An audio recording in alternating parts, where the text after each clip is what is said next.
नमस्कार, मी शीतल मजेट फॅमिलीचं अगदी मनापासून स्वागत करते। तुम्ही सर्वजण कशा आहात? मस्त आहात? आजचा दिवस तुम्हाला खूप छान आरोग्याचा जाऊ दे हीच बाप्पा चरणी प्रार्थना। सर्वांना शुभ सकाळ। चला, मी आज पोळ्या करणार आहे। आज महाराष्ट्र बेंदूर आहे।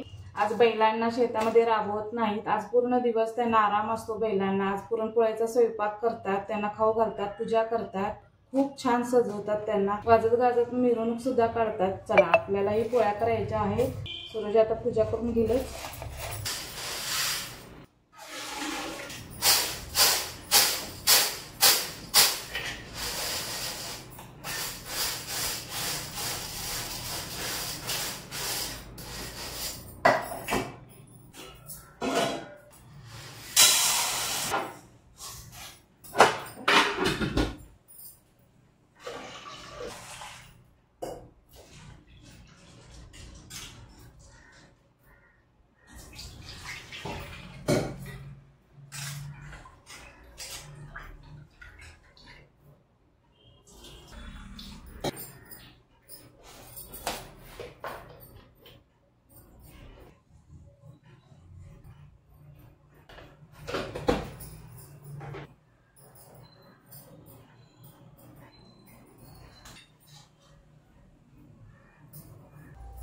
पाणी उकळायला डाळ, भात आणि बटाट्याचा कुकर लावणार आहे मी।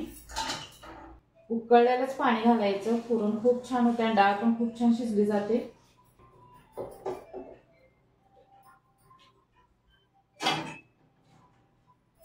डाळ शिजताना गार पाणी अजिबात घालायचं नाही, गरम घालायचं।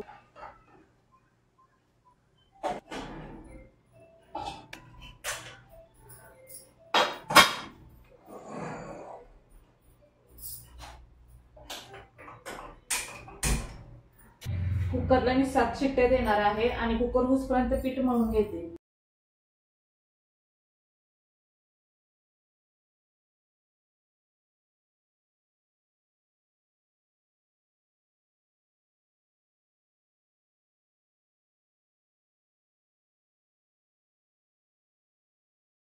कुकर माझा झालेला आहे। डाळ आणि गूळ घालून पुरण करायला ठेवलेला आहे। आता एक घट्ट झाले की नाही पुरण, मग आपण त्यात सुंठ, बडीशेप, वेलदोडे आणि जायफळची पूड घालायची।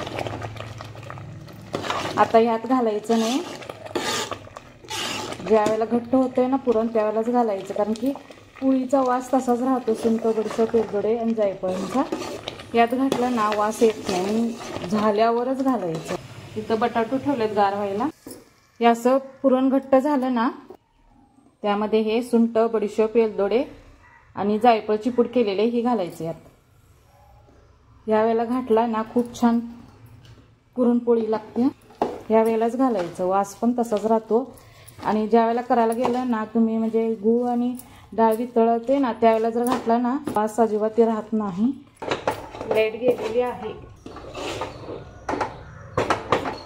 असं घातलं ना पोळीला खूप छान चव पण येते आणि वास पण आहे तसा राहतो। पुरण की नाही गरम असतानाच बारीक करायचं। गोड चकल्या आहेत त्या मी आताच केलेला आहे, कारण की हे बैलाला की नाही शिंगातनी घालतात, त्यामुळे कोल्हापुरात करतातच। मी पण आताच केलेला आहे हे। आता हे पहिला तळून घेते, मग भाज्याला आणि आमटीला फोडणी टाकते।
चला माझा सगळा स्वयंपाक झालेला आहे. किती वाजलेत बघा, 1ला 10 मिनिटं कमी आहेत. चला दाखवते स्वयंपाक सगळं आणि नैवेद्य पण काढून घेते. सूरज काय सकाळी पूजा करून गेलेलाच आहे. कटाची येळवणीची आमटी झालेली आहे. इथं भाजी झालेली आहे बटाट्याची, गुळवणी झालेली आहे. तर पापड पण झालेला आहे तळून. पापड राहिलेलं म्हणून आता तळून घेतलं. पोळ्या माझ्या 12:30लाच झालेली आहे. नैवेद्य काढून घेते. इथं नैवेद्य काढलेला आहे. हा परडीतला आहे, हा गाईचा आहे आणि देवांचा.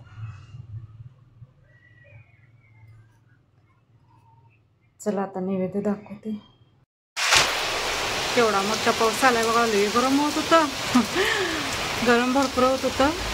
पाऊस आला, वाटलंच तरी पण पोळ्या करताना पाऊस येणार. खूप मोठा पाऊस पडला. सकाळचं ऊन पडलेलं.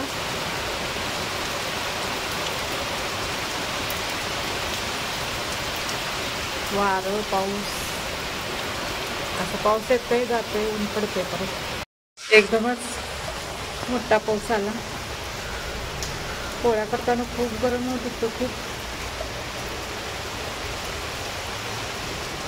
आता ऊन पडते. असंच करते, पाऊस येते आणि परत ऊन पडते. चला आता किती वाजलेत बघा, 2ला 10 मिनिटं कमी आहेत. आता सर्वजण आलेले आहेत. नैवेद्य दाखवणार, मग सर्वजण आम्ही जेवून घेणार आहोत. चला आता इथंच व्हिडिओ सेंड करते. हा जर व्हिडिओ आवडला असेल तर लाईक करा, शेअर करा, सबस्क्राईब करा. पुढच्या व्हिडिओमध्ये भेटूया. सर्वांना बाय. गार करायसाठी नैवेद्य ठेवलेला आहे.